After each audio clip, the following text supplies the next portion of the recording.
За сайн байцгаана уу. Хаан горсомоос оролцдог 12 дугаар ангийн сурагч Отхон баяр байна. Би өнөөдөр өөрийнхөө бичсэн эссенээс одоо уншигчдаа юу ойлгуулах болон өөрийнхөө үзэл бодлыг илэрхийлэх гэж байна. Бид харанхуй өрөөнд орж гэрлийн унтраалга дарахад гэрэл шууд астгаа. Энэ нь энгийн мэд зүйл боловч үнэндээ цахилгааны гайхамшиг юм. Цахилгаан бол орчин үеийн амьдралын хамгийн чухал хүчин зүйлсийн нэг.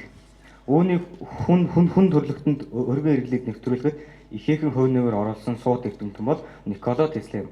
Никола Тесла 1856 онд төрсөн физикч инженер хүн байсан. Тэрээр хувьсах гүйдлийн системийг боловсруулснаар цахилгаан арчин хүчийг хол зайд алдагдал багтай дамжуулах боломжийг нээсэн. Хэрэв хувьсах гүйдэл байгаагүй бол өнөөдрийн бидний амьдарч буй том хотууд, үйлдвэрүүд айл өрг бүрийг цахилгаанаар хангах боломж хязгаарлагдмал байх байлаа.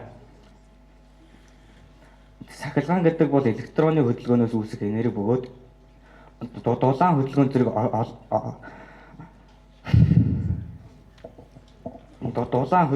олон хэлбэр төвлөрч чаддаг.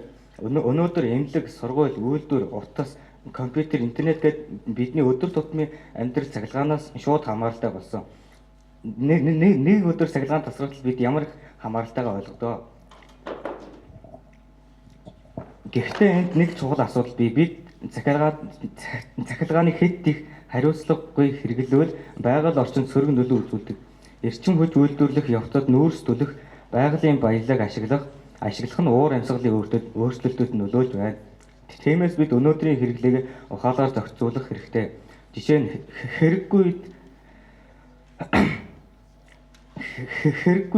гэрлийн унтраах, цахилгаан хэрэгслээ далгуураас салгах, эрчим хүчний хэмнэлтэд төхөөрөмж ашиглах, сэргээгдэх эрчим хүчийг дэмжих нь маргаашийн амьдралдаа хийж буй хөрөнгө орлуулалт юм аа.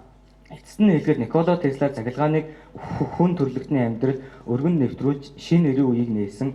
Харин одоо тэр боломжийг зөв ашиглах хэсэг нь биднээс хамаарна.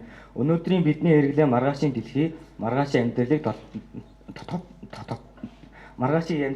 тодорхойлно. Биднээс хамаарах юмаа бид бүхэн хамтдаа хичээх хэрэгтэй. Анхаарал тавьсанд баярлалаа. Хаан горсомоос оролцдог 12 дугаар.